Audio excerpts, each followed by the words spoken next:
तो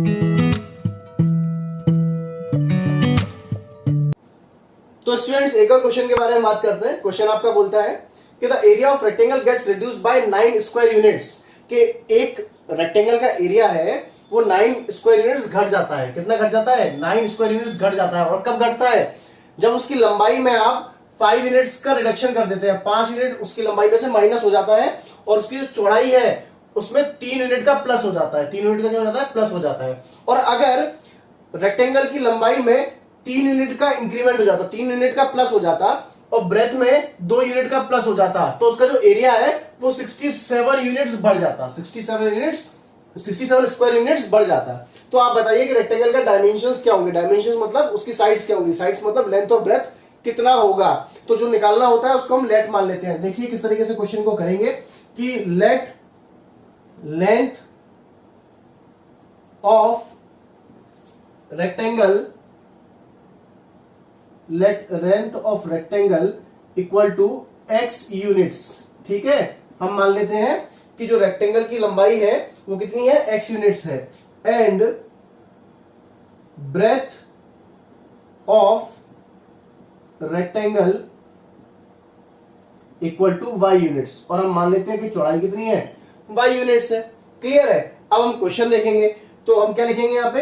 according to question, प्रश्न के अनुसार। रेक्टेंगल को हिंदी में आयत बोलते हैं। क्या बोलते हैं? आयत। और हिंदी मीडियम वाले इसको लिख लेंगे कि आयत की लंबाई x यूनिट्स और आयत की चौड़ाई y यूनिट्स। ठीक है, चलिए तो आगे क्वेश्चन की तरफ बढ़ते हैं कि रेक्टेंगल का जो एरिया है वो 9 स्क्वायर यूनिट्स घट रहा है। अब रेक्टेंगल का एरिया होता क्या है? रेक्टेंगल का एरिया का जो फॉर्मूला होता है वो होता है लेंथ इंटू ब्रेथ। क्या फॉर्मूला होता है? बोलो, लेंथ इंटू ब्रेथ। तो लेंथ आपने मान ली x और ब्रेथ आपने मान ली कितनी? y। तो अगर मैं इसका एरिया निकालूंगा तो क्या निकलेगा? लेंथ इंटू ब्रेथ होता है तो x इंटू वाई हो जाएगा। ठीक है, तो उसका मतलब एरिया कितना हो जाएगा? xy हो जाएगा। क्लियर है? समझ में आया आप लोगों को?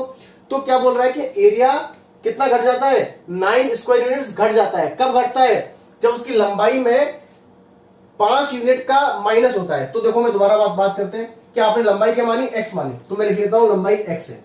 ठीक है, लंबाई क्या है उसकी? x है। अगर लंबाई में रिड्यूस माने होता है माइनस, तो कितना रिड्यूस हो रहा है? 5 यूनिट्स रिड्यूस हो रहा है। तो मैंने क्या कर दिया? x माइनस 5 कि लंबाई से अगर 5 यूनिट घट रही है। और चौड़ाई में जो चौड़ाई है आपकी वो 3 यूनिट बढ़ रही है। तो चौड़ाई कितनी मानी है आपने? y मानी है। तो कितना बढ़ा दूं? 3 यूनिट इसमें बढ़ा दूं। तो जो एरिया है वो 9 यूनिट्स घट जाता है, रिड्यूस हो जाता है। आप मुझे बताओ कि एरिया कैसे निकलता है? एरिया तभी तो निकलता है जब लंबाई और चौड़ाई का मल्टीप्लाई होता है, जब लेंथ और ब्रेथ का मल्टीप्लाई होता है। तो ये लेंथ है और ये ब्रेथ है। तो जब लेंथ और ब्रेथ का मल्टीप्लाई करूंगा, जब मैं क्या करूंगा? इन दोनों का मल्टीप्लाई करूंगा, तभी क्या निकलेगा? मेरा एरिया निकलेगा। और एरिया क्या निकलेगा आपका? एरिया निकलेगा आपका x इंटू वाई। क्लियर है? क्योंकि लेंथ है आपकी x और ब्रेथ है आपका y। क्लियर है? तो जब आपने लंबाई में 5 माइनस कर दिया और चौड़ाई में 3 प्लस कर दिया तो एरिया में क्या इफेक्ट पड़ रहा है? तो जो आपका एरिया है वो 9 स्क्वायर यूनिट्स कम हो रहा है। तो मैं कर दूं उसमें माइनस कर दूं। इजी, समझ में आया आप लोगों को? बहुत इजी इक्वेशन थी। अब इसको सॉल्व कर लें। x का इंटू वाई में करें तो ये हो जाएगा xy। x का इंटू 3 में करें तो कितना हो जाएगा? 3x।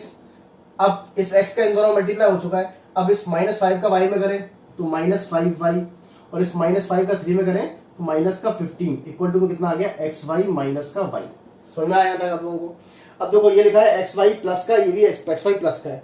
अगर आप इस xy को उस तरफ लेके जाएंगे तो ये प्लस का हो जाएगा, क्या हो जाएगा? माइनस का हो जाएगा। बोलो होगा कि नहीं होगा? तो ये प्लस का और ये माइनस का हो जाएगा उधर जाके, तो आपस में क्या हो जाएंगे? कैंसिल हो जाएंगे। तो आप यहीं से यहां पर भी इसको काट सकते हो, है ना? तो xy से xy क्या हो गया? कैंसिल आउट हो गया। अब क्या बचा आपका? यहां बचा आपका 3x, ये बचा आपका -5y। अब इस -15 को आप उस तरफ लेके जाए। ये 9 माइनस का है और माइनस से 15 का उस तरफ जाएगा तो प्लस का हो जाएगा। और 9 6 कितने होते हैं? 15। मतलब कहने का मतलब ये है कि 9 माइनस का इस तरह है, ये -15 इधर जाएगा तो किसका हो जाएगा? प्लस का हो जाएगा। तो अगर आप 3x माइनस 5y लिखेंगे तो बराबर में कितना आएगा आपका? 6 आ जाएगा। ये हो जाएगा आपकी क्वेश्चन नंबर फर्स्ट। क्लियर है कि 15 में से 9 जाएंगे कितने बचेंगे आपके? 6 बचेंगे। तो आपने उसको यहाँ लिख दिया। समझ में आया आपको यहाँ तक? अगेन मीडियम वाले लिखेंगे पुनः।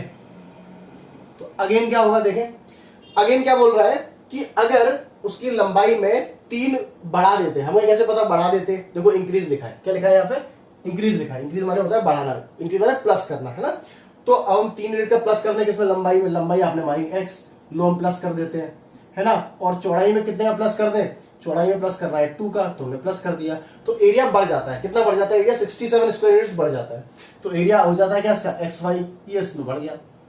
बोलो समझ में आया कि नहीं आया। तो ये इक्वेशन फर्स्ट, ये आपने इक्वेशन फर्स्ट निकाल ली। अब यहां से आप इक्वेशन सेकंड निकाल ले। तो एक्स और वाई का मल्टीप्लाई होगा तो कितना हो जाएगा, एक्स वाई, क्लियर। अब x का इंटू 2 में होगा तो कितना हो जाएगा 2x, x का इंटू 3 में होगा तो कितना हो जाएगा 3y, 3 का इंटू 2 में होगा तो कितना हो जाएगा 6, ये हो जाएगा xy प्लस हो जाएगा 67, क्लियर है। जैसे यहाँ पर xy कैंसिल हो गए तो यहाँ पर भी xy क्या हो जाएगा, कैंसिल आउट हो जाएगा। तो ये बचेगा आपका 2x प्लस 3y। अब 6 प्लस का हो जाएगा, किसका हो जाएगा, माइनस का हो जाएगा। तो 67 में 6 जाएगा, कितना बचेगा 61 बचेगा। तो मैं लिख दिया यहाँ पे 61। ये आपकी हो गई इक्वेशन नंबर 2, समझ में आया। अब क्या लिखेंगे आप, देखो इक्वेशन नंबर फर्स्ट और सेकंड आपके सामने है, तो फ्रॉम फर्स्ट एंड सेकंड दोनों इक्वेशन को आप लिख लो। तो इक्वेशन है 3x minus 5y equal to 6 और दूसरी इक्वेशन है 2x plus 3y equal to 61। समझ में आप लोगों को क्लियर तरीके से। इक्वेशन फर्स्ट ये रही और इक्वेशन सेकंड ये रही, दोनों को आपने यहाँ पे लिख लिया। अब एलिमिनेशन मेथड लगा दो कि कैसे लगाएंगे कि 2 का मल्टीप्लाई ऊपर कर दो और 3 का मल्टीप्लाई नीचे कर दो, x को एलिमिनेट कर देते हैं। अगर आपको x को एलिमिनेट नहीं करना तो आप y को भी एलिमिनेट कर सकते हैं, ठीक है। आप लो चलो आपके लिए y को एलिमिनेट करके दिखा देते हैं, है ना। तो 3 का मल्टीप्लाई ऊपर कर लेते हैं और 5 का मल्टीप्लाई नीचे कर लेते हैं। लो इससे y का इससे इस तरीके से y एलिमिनेट हो जाएगा, ठीक है, समझ में आया आप लोगों को। तो 3 का मल्टीप्लाई जब होगा तो पूरे में होगा, तो दो क्या लिखेंगे 9, 3 का मल्टीप्लाई 3 होगा 9x हो जाएगा, 3 का मल्टीप्लाई 5 में होगा तो कितना हो जाएगा 3 5 15 y हो जाएगा। अच्छे से लिख लेते हैं उसको थोड़ा सा साफ तरीके से। 9 ये हो जाएगा 15 इक्वल टू कितना होगा 3 6 18, कितना आ जाएगा देखो 18। 3 का इंटू 3x में हुआ तो 9x, 3 का इंटू माइनस 5 में हुआ तो 15, 3 का इंटू 6 में हुआ तो 18। अब 5 का इंटू 2 में होगा तो कितना होगा 5 2 10, 5 का इंटू 3 में होगा तो कितना होगा 15 और 5 का इंटू s में होगा तो 5 बन होता है 5, 5 से 30, 305। समझ में आया आप लोगों को, इजी था। अब कुछ नहीं करना है, देखो ऑटोमेटिक कैंसिल हो गए, साइन चेंज करने की आवश्यकता नहीं पड़ी आपको। और ये कितना हो जाएगा आपका 19, 9 और 10 कितना हो जाएगा 19 हो जाएगा। 305 का अगर प्लस करेंगे 18 में तो कितना हो जाएगा ये 323। आप चाहे तो प्लस करके देख सकते हैं, क्लियर है, समझ में आया आप लोगों को। अब क्या होगा कि x बराबर कितना आ जाएगा 323/19, है ना। कितना आ जाएगा x बराबर आपका आ जाएगा 323/19। अब इसको आप कैंसिल आउट कर लीजिए। किस तरीके से कैंसिल आउट होगा देखें कि 19 वंजा होता है 19, है ना। 19 वंजा कितना होता है 19 और 19 वंजा करेंगे तो कितना आएगा 19 2 38 कितना हो जाएगा, ज्यादा हो जाएगा। तो 32 आपका यहाँ था और 19 इसमें गया तो कितना बचेगा आपका 9 3 12, 2 में से 1 गया तो 1 13, तो कितना हो गया ये 13 बच रहा है। और ये कितना हो रहा है 133, क्लियर दिखाई दे रहा है आपको कितना हो रहा है, यहाँ 13 बच रहा है, ये 3 कितना हो जाएगा 133। अब आप 19 का टेबल पढ़ेंगे कितनी बार में, आपको कितना आना चाहिए 133 आना चाहिए। तो देखें 90 इंटू 6 कितना होता है 9 6 सॉरी 90 इंटू 7 कितना होता है 7 9 63, हंसना 6, क्लियर है। तो 7 1 7 और 7 से कितने होते हैं 13, तो कितनी बार में चला गया 7 बार में से कैंसिल हो गया ये। तो देखें तो क्या करते हैं यहाँ पे 19 वंजा होता है 90 और 19 7 जा होता है 133। तो x की वैल्यू कितनी आ गई आपकी, x की वैल्यू आ गई आपकी 17। इजी, समझ में आया आप लोगों को अच्छी तरीके से।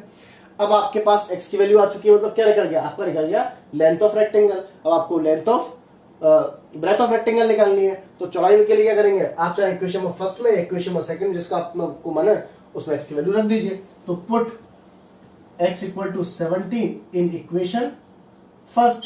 जो आप इक्वेशन फर्स्ट में रखेंगे तो 3x लिखा हुआ है यहाँ पे, तो 3x लिखा है मतलब 3 इंटू 17 करना पड़ेगा, माइनस 5y लिखा है तो मैंने 5y कर दिया, इक्वल टू में कितना है 6 है, 6 लिख दिया, कोई दिक्कत नहीं है।